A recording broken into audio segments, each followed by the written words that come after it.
un niño que no puede jugar en el tobogán por su color de piel, un niño que no puede estar con todo el grupo o es agredido por su sobrepeso, porque usa anteojos, el que se debe quedar afuera. ¿Por qué? Por un sinfín de motivos. Los que huyen cuando de repente algún grupo está hablando de ellos, y así podría enumerar un montón de situaciones diferentes que se dan en nuestras escuelas y colegios. Así es, Pati, diste bastantes aristas donde vamos a hablar hoy de ese punto. Estamos con el psicólogo Rafael Ramos. Rafael, buenos días. Buenos días, un muchas placer gracias. tenerte en casa y hablar de este tema tan importante. Rafael, muy buenos días. Quizá la primera pregunta sería, ¿cuáles son los casos más comunes, verdad, de discriminación entre los chicos? Bueno, yo creo que hay como tres grandes grupos o tres grandes características. Uno tiene que ver con los aspectos físicos, ¿verdad? Que entiéndase color, altura, rasgos físicos, malformaciones, cicatrices y estas cosas. El otro elemento sobre el que se discrimina mucho es sobre habilidades y competencias, tanto sociales o... Entonces un chico... Con ejercicio, tal vez más torpe en su motora, o un niño que simplemente es más intelectual y no es tanto de brincar, correr y esto. Entonces, hay mucha discriminación en cuanto a habilidades, destrezas y entorno social. Y tristemente mucha discriminación en cuanto al entorno socioeconómico, ¿verdad? Entonces, competimos por apariencia, competimos por teléfono, competimos por una serie de procesos que van a ir creando estructuras de discriminación y que están presentes. De hecho, hay una película maravillosa que está en Netflix, que se llama Extraordinario. Sí. Bueno, que yo la vi. Yo lloré como una magdalena. No, es que es impresionante. Es cierto, Rafael, y estás dando y estás mencionando muchísimas razones por las cuales pasan estas situaciones. Pero mira, vamos a ver un caso, porque hay niños que son víctimas y hay quienes son victimarios. Vamos a verlo.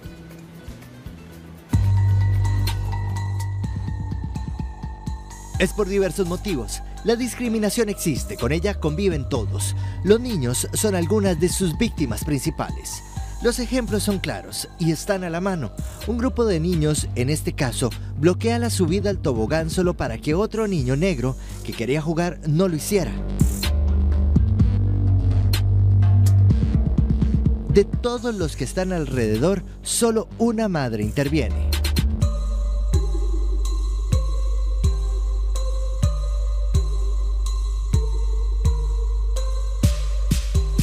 Violencia, agresión, de todo se ve, incluso llegan a lo físico, cuando en este caso niños de la misma edad se golpean. La víctima es elegida por sus agresores solo por su sobrepeso. Creo que deberíamos de buscar a ver cómo ayudamos a los chicos que están haciendo este tipo de conducta, porque creo que también es en la familia donde ellos tienen ese problema y lo expresan a sus compañeros. Entonces creo que hay que ayudar tanto al agresor como al agredido. Muchas veces ellos piensan que es que si se dan cuenta en el colegio que ellos han dicho algo o han insinuado algo, pues los toman entre ojos supuestamente. Pero tratar de explicarles que no, que ellos tienen un derecho, que ellos son seres humanos y somos iguales ante los ojos de Dios, y que sobre todo debe haber respeto, tanto de él para sus compañeros como sus compañeros para él, por supuesto, y por la identidad educativa. Es que eso tiene que ver mucho en la parte de la familia, cómo te llevas con tu hijo, cómo tienes esa conexión con él. Entonces, si una familia es muy unida, el niño tiene más facilidad para comunicarse con tu familia. Entonces creo que también esa comunicación debe existir dentro de la familia. También existe la exclusión social. El niño que no puede entrar al centro comercial a disfrutar con sus amigos del cine, aunque ellos le iban a pagar la entrada, solo porque no tiene zapatos.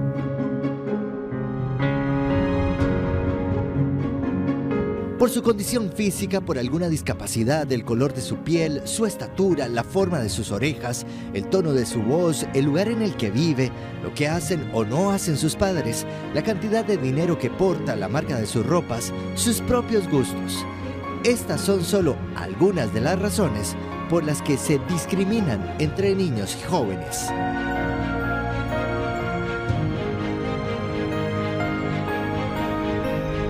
Es la realidad a la que se enfrentan niños y jóvenes en sus barrios, en la escuela, el colegio e incluso en sus casas.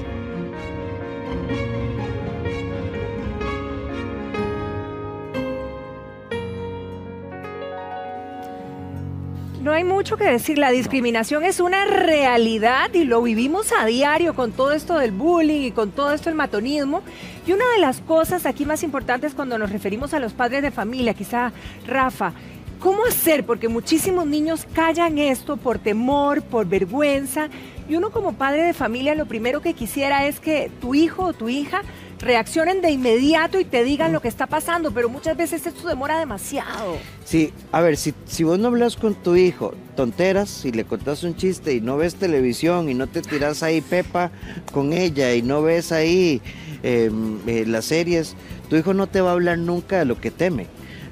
El niño no es el que debe buscar al padre en la conversación o la madre, o sea, somos nosotros, pero la construcción del diálogo, cuando yo tengo miedo, cuando estoy siendo golpeado, cuando estoy siendo discriminado, bulleado, no es sencilla para los chicos, porque apena, porque también tenemos el discurso de cobardía o están las amenazas. Si contás algo... te pasa esto. Te va a pasar X cosa. Entonces, yo creo que si un padre de familia, una madre de familia quiere que sus hijos les cuenten, uno tiene que estar anuente a escuchar cualquier cosa, cualquier tontera. Hay que sacar tiempo, contacto visual, apagar el teléfono y desconectar el televisor. Ahora, entendamos, un diálogo con un niño, si hablamos de 5 a 12 años, no estamos hablando de una conversación de 1 hora, estamos hablando de 5 minutos, estamos hablando así, top 10 minutos, en el que uno tiene que ser claro, corto y preciso. Ahora, ¿qué disposición tenemos nosotros como adultos realmente para entrar en la psicología infantil? Y voy a poner un error súper frecuente. Ay, Pati, se me fue el nombre de tu hija. Estefanía. Estefanía llega y te dice, mami, es que verás que voy a ir a una fiesta. ¿A qué? ¿A qué cochinada? Ya está, ¿no? No, fatal, ya sí. pusiste una puerta de hierro. Sí, pusiste un muro. Claro. Ayer casualmente estaba con una colega que es sexóloga hablando de sexting, ¿verdad? Que es peligroso. Que entonces hay un caso de una mamá que hace un video en YouTube y cuenta de que su hijo le cuenta que hay una mujer mayor que le está hablando por internet. Entonces la mamá, en lugar de regañarlo, le dice, uy, ¿en serio? Díjale, hablemos con ella, enséñame las fotos y qué bonita. Y durante un mes le dio un seguimiento y el hijo le fue contando toda la información que luego lograron. La ven, sí. Y entonces yo pienso que cuando esta disposición al diálogo uno tiene que entrar en la psicología de los niños y de los adolescentes, porque un niño discriminado o bulleado posiblemente sea un adolescente discriminado y bulleado. Pero ¿será que los chicos lo subestiman? O sea, es decir, no le dan esa importancia a la situación de hasta dónde puede llegar.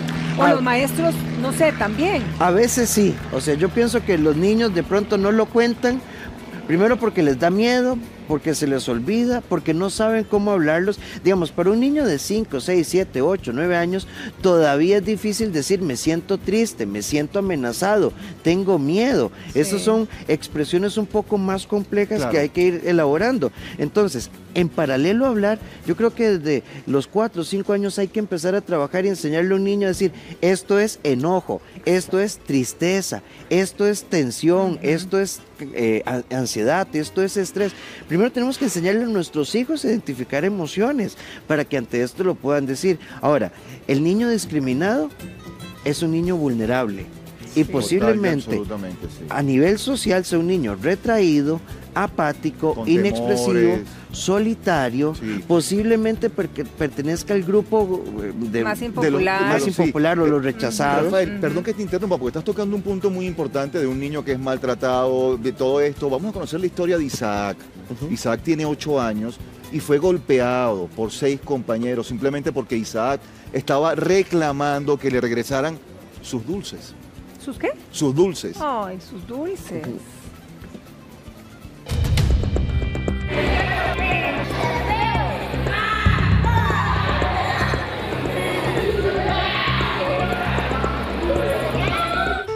Lo que ellos me hacen, a mí me duele demasiado y yo creo que a mi mamá también le duele eso. Me preocupa a mi hijo. No quiero que se repita con mi hijo lo que pasó con el chiquito que se le tiró al tren. Porque él ya ha hablado de que se quiere morir. Ese es el temor más grande de una madre que es testigo de cómo su hijo Isaac ha cambiado desde que recibe malos tratos por parte de sus compañeros en la escuela. Yo necesito personas que me ayuden a que esos chiquitos me dejen de fastidiar o que me dejen de molestar. Yo me siento demasiado mal cuando ellos me hacen eso.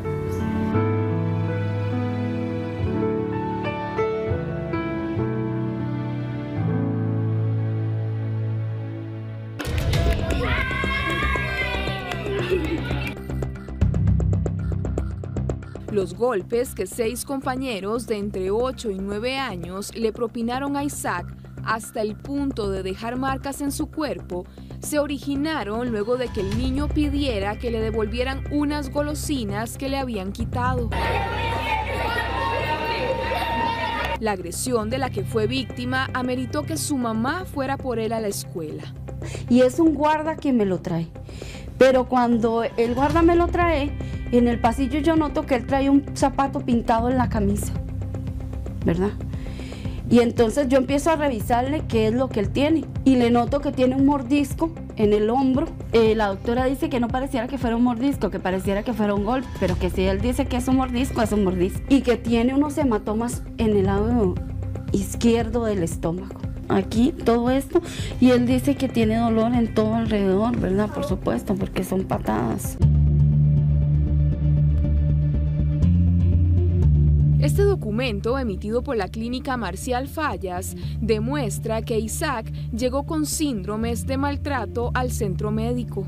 Liliana Rojas, directora de Vida Estudiantil del Ministerio de Educación Pública, explicó que la madre del menor debe denunciar la situación ante el centro educativo y este inmediatamente tiene que abrir un proceso de investigación al respecto. Aún así, cuando ya se comprueba una situación y el centro educativo no responde, digamos, hay una serie de pasos. Digamos, se puede empezar a hacer la denuncia a la supervisión del centro educativo, se hace la denuncia a la dirección regional correspondiente, y si hay algún tipo de lesiones o hay algo así, o algo que realmente haya afectado mucho al estudiante, efectivamente se puede hacer la denuncia al Ministerio Público. ¿A ustedes les gustaría que ustedes lo lastimen y que sean más que ustedes, que sean como 10 o 12 o más?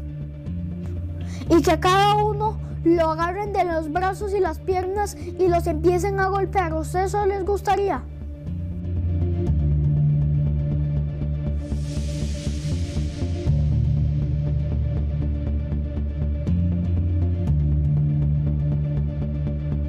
Me llama mucho la atención el comentario que acaba de hacer el niño, ¿no? Isaac le dice, ¿a usted le gustaría que la agarraran entre 6 o 8 niños por los brazos y la pierna y la golpearan? Ojalá. Vicente, imagínate un niño, a uno, es decir, no hay derecho. No. ¿Por qué? La pregunta de cualquiera es, ¿por qué un grupo de muchachos verdaderamente se fija en un punto, en un target, diríamos, y lo atacan de esa manera? Hay muchas razones, y yo pienso que este es un fenómeno psicosocial que se ha hecho más visible y se ha hecho más viral precisamente por el tema de el internet y redes sociales, ¿verdad? Claro. Cuando uno empieza a escuchar, ¿verdad?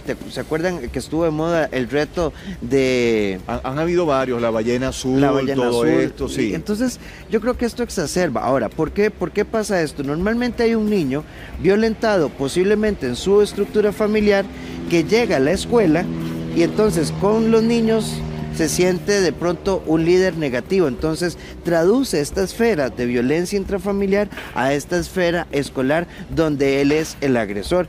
Se hace rodear de niños posiblemente con características similares y se genera una estructura, porque algo muy interesante es que cuando vos separas este grupo de niños o adolescentes, en lo individual son tan vulnerables como, y esto tal vez va a molestar, como el niño agredido, porque acordemos que un niño o un adolescente agresor es agredido en algún ambiente. Entonces creo que el tema no se agota y me parece importantísimo, no porque yo esté acá, ¿verdad? Pero digo, que estemos haciendo esta reflexión un viernes antes de un fin de semana en familia, porque yo creo que este tema hay que estarlo tocando y retocando. Porque el niño agredido difícilmente va a hablar de que está siendo agredido, y el niño agresor no le cuenta a la mamá que está siendo un agresor, no, jamás. Porque además desarrollan patrones muy complicados que hay que prestarles atención, se esconden. Hay ideación, hay planificación del proceso. Es en el recreo grande nos vamos a ir detrás de los baños y vamos a golpear a Felipe. Y entonces estas conductas no pueden dejarse pasar. Y es una labor de conjunto, padres de familia y profesores. A veces le tiramos mucho a los educadores, pero pongámonos en los pies de los educadores. 30 chiquitos, 35 chiquitos, ¿qué nivel de atención? No lo justifico, pero creo que tiene que haber muchísima cercanía. Detrás de un niño agresor hay un niño con problemas, no solamente de agresividad, posiblemente de ansiedad, de estrés. Habría que ver si hay historia de abuso físico, sexual o emocional.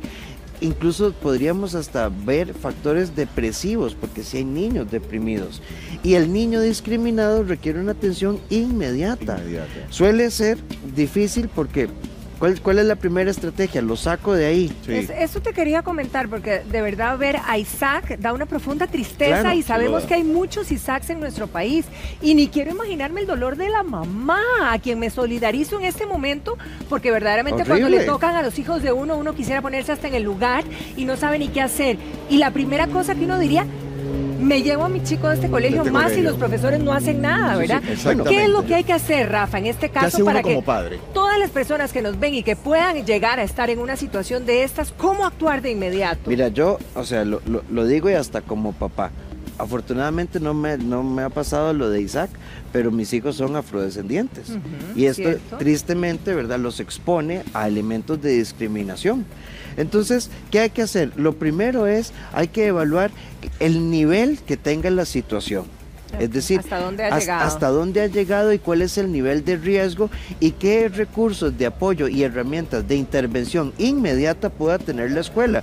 Porque las lesiones que tiene Isaac, digamos, una vapuleada puede reventar un órgano interno, ¿verdad? Sí, claro. Sí, puede ser una tragedia. Puede ser una mala caída. Te golpeas la cabeza y puedes quedar ahí. Claro, o sea, una fractura, una lesión. Señor. Entonces, hay que evaluar, primero no hay que precipitarse, es evaluar los niveles de riesgo y los recursos que tenga la escuela. Yo creo que cualquier escuela está en la obligación de hacer una intervención pronta y oportuna. Más allá de lo disciplinario, es crear protección para la víctima y crear una estructura de formación para los niños agresores. Sí. Ahora, ¿se debe ir el niño o no de la escuela? Entendamos también que el niño discriminado, el niño agredido, el niño bulleado, tiene características psicológicas de no defensividad, no sabe defenderse.